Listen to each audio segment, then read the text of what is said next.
So in a nutshell, I've been browsing Reddit for the past 3.5 years, and one of the things I read the most was why can't I use my neutral colors? Exactly. That basically the gist of team identification is where we are removing the attacker neutral and the other categorization of palettes. Yeah. Right now you can use whatever you want. Hell yeah. No matter the team, it's all cooming, dude. What do you mean? That's actually sick.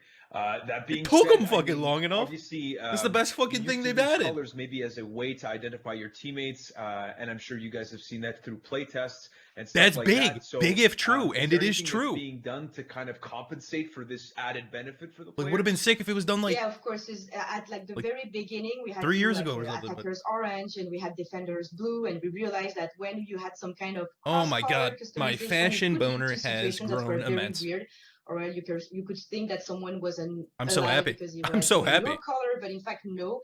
And that's why at the beginning we decided to completely lock the color customization. So now what we're doing is changing a ton of stuff in the UI so that people can recognize teammates and enemies even without their customization. And what we're seeing in the video now is don't know if I like that. Playing Dominion from the attacker side, but you are probably noticing I don't like that. You're Team Blue, and so that's one of the most. I'll be honest, I don't like that. We've done with this update is ensure that you are always Team Blue and your enemies are always Team Orange. So what this does is just streamlines everything regarding I don't like having a glow. Any element of the I'm not a huge. I don't really like that. Enemy. If it's blue, you know it's. I just don't. I don't think it's that hard to tell. All you got to look is the little icon, and you know who it is, right? Right. You just look at this. You look at the little blue, or you look at the orange. It's not that hard to tell. This basically it would be nice to take it off if you do like a minimal. It's friendly. If I don't see an outline, I know it's an enemies. A lot of games are doing the same. And something that we realized when we were testing is that some people really like having the outline, whether it be to know where people are or just to ensure that they wouldn't be taking allies and enemies. But some people really didn't need it. So what we've done, as we can see in the video, is that if you go to the option into user interface, you can ally outline, ally out. Together. Okay, good, perfect. Perfect fucking optional pog. Optional pog. We love to see that. Good shit. From attacker, which is blue. And also other elements of Audrey's my new favorite fucking person. Used to seeing orange, and from the test, Audrey's now officially the greatest person on the show. Allies' names are now always displayed. And enemy stuff's only when you're engaged in fight. Also so you can spot your different colored stuff. Okay, that makes sense. Help with coordination, especially if you are, you join matchmaking in a group and you want to know where your friend, your group with, where they are in the map. That's so good. Such a good change. Such a good change. Oh my god, yeah, we can do all black, all white, all gold. Like, oh, that's so nice. So if at some point Cinnabar. you have that super awesome what a material. As your default, equip it on your neutral and it's going to still probably look shit on the samurai. Because wow, that is super red.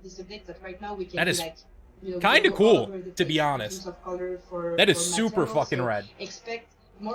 That just does not look good. Nope, not on Highlander. Does not look that good. That's awesome. And if I'm not mistaken, we also have a couple of other minor updates. It's pretty much the same on Kensei, slightly more red. It's just red wood. So what can you tell us about those? So if you recall, we started making some changes in the past updates. It's just good for knights. That's all I can say. Screen, so that now you have description of the game modes. We changed the you can look at your orders in game. A bit like clearer, less clean. And so we are continuing on that. Accessible from the pause menu. First, and I think it's one of Audrey is the fucking goat. New reputation icon. And so that your emblem and your name stands out. What is that? When you're when you have won your game, and we've also updated the reputation icons for players who are above rep 100 and for a player who are above rep 1,000. Wow. Who is above rep 1,000? That's some dedication to. That's some ass sweat. Do you have any players? We do have some of them. I checked because when we say okay, we need to update some icons, I was like, do we actually have some players who are above rep 1,000? And yes, we do. I think you should do icons for every like 100 reps because it's still hard to get 100 reps.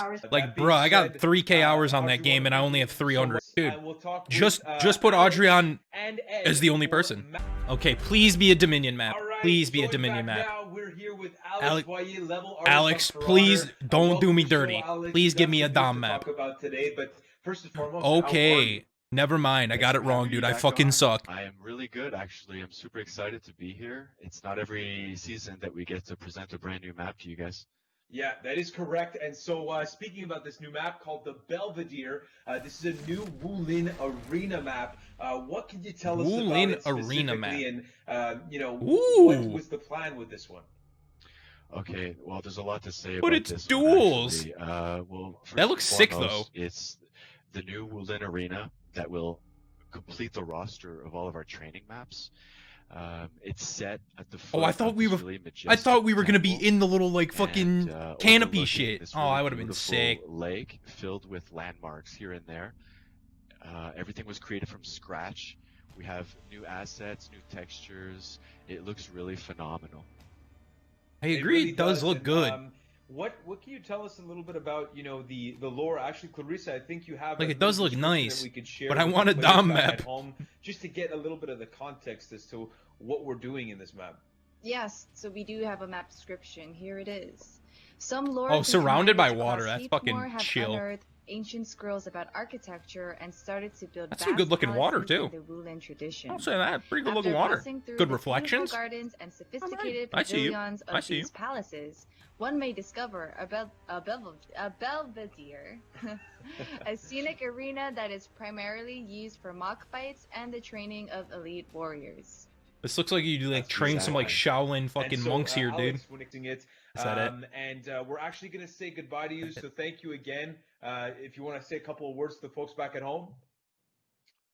Have fun. Oh, no Dominion map. To our good friend Edgar to stay on the topic of maps. Never mind, maybe. Maybe. Wait, hold up, guys. Hold up, guys. Never mind. We could be good. Hold up, Ed. Hold up, Ed. Save us, Ed. Or is this gonna be Breach? It's gonna be fucking Breach, dude. I'm pissed. In the future. That's true. It's the present, though. Come on, Ed. Save us, Ed. Oh, yes. But anyways, so many birthdays, but also so many updates for maps, right? So let's get into it. What do you have to present to us today, Edgar? Well, updates. As you can see here behind me, I'm hanging out in Sentinel. So we're going to be talking about Sentinel rework today. Fuck Sentinel, dude. I hate that map. Alright, let's take a look at Sentinel. And as you can see here, the outline of the map, the capture zone ends in the back area. And so stairs don't count. Entire hall all the way to get to point B or point A. And what we did here is we enlarged this interior portion a lot better. That's really different, actually. Area takes place on the first floor of this tower. And because that's more prominent... That's way different. It's the more prominent area of the capture zone. We reduced the size of the back area, the balcony area. So that, I mean, it's still very comfortable to fight in, but most of it will now so they don't want the capture stuff upstairs, which I think is better. The rest of the map. Being upstairs for capping was stupid. And you'll see here, in my opinion, this showcases that we removed the second floor from the capture zone area. And we also added these railings so you can't drop attack on people who are downstairs trying to capture the area. So, all right. I mean, I think that's fine. The most important thing that changes is that you can no longer use that zone was so far to cap the zone at the same time. You'll have to make a choice. Do I want to go up, leave the zone open? I'm glad that the ballista's not in the zone, though. Perhaps if you're two players of two teammates, one can stay below and boost, and the other can go upstairs and use the ballista and try and find some targets. Curious if they made it quicker to get to the zones from interesting spawn to as well. Choices in this map, instead of boom, I captured the area, I'm going straight to the ballista because I can boost it at the same time. So yeah, I think this is quite a drastic change from what's on live right now. It is quite a drastic change, I agree. Drastic changes, we can now take a look at what we did.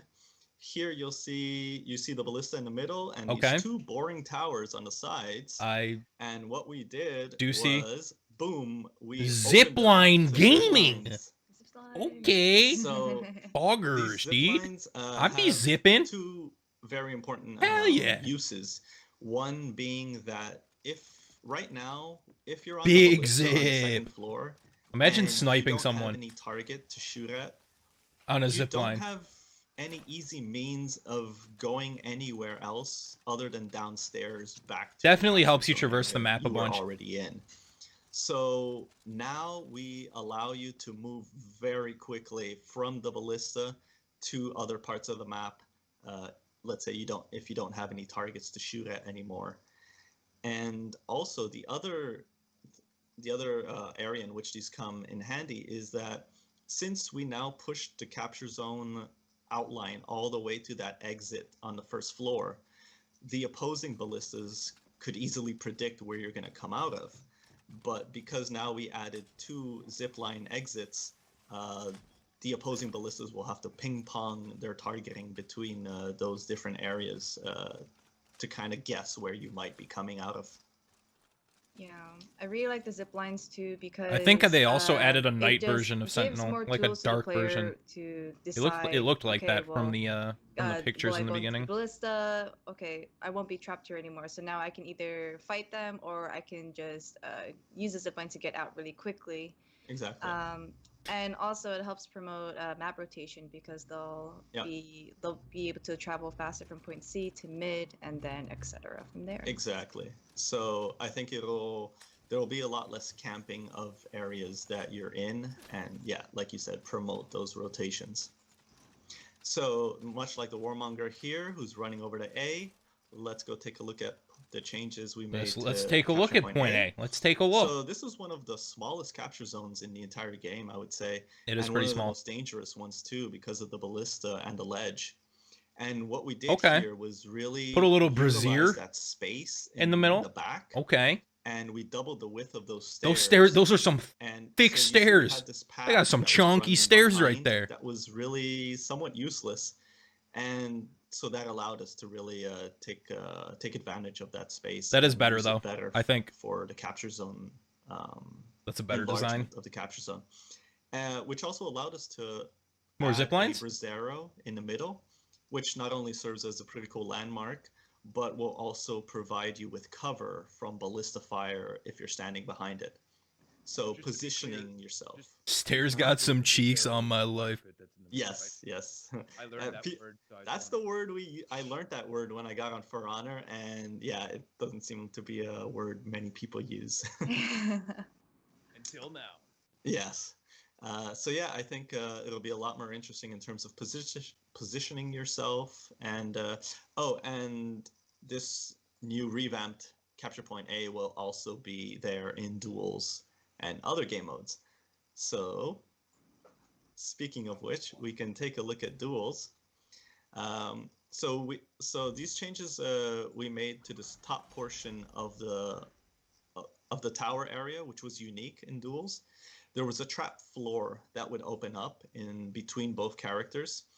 And since you already have a ledge, baby-proofing my game. We felt that having that trap floor was baby-proofing my game, and didn't allow people to navigate comfortably in that fighting space. So now you fall in the pit. You deserve to fall in the pit. Navigate in that area. Yeah, I can imagine it must be frustrating for especially players who are starting out, where with the chapter opening, it's like they'll both run up, one person guard breaks, the other person doesn't guard break, and then they just get thrown out, and then that's it. That's the hey, you know what we call that, Clarissa? We call that survival of the fittest. Exactly. All right. And, you don't know how to counter GB? Guess what? You gonna learn. You gonna learn. So it's even bigger, so you can go upstairs. I think is a lot more interesting for a dual space. At least this is like a flat area. Courtyard. Now you have stairs. Which brings us to the next. Not a huge fan of that. Which is Brawls. Brawls had the opposite problem. You were in the interior tower, which separated both players. Okay, that's and now we moved decent. it to the interior. New Dominion map. Come on, Ed. Come on, Ed. Come on, Ed. Yes. So Sentinel is our centerpiece. Major rework. But I know we that's also not going to happen. Took the time Just letting us know that we haven't gotten a Dominion map since February of 2019, but it's okay. #StanAudrey.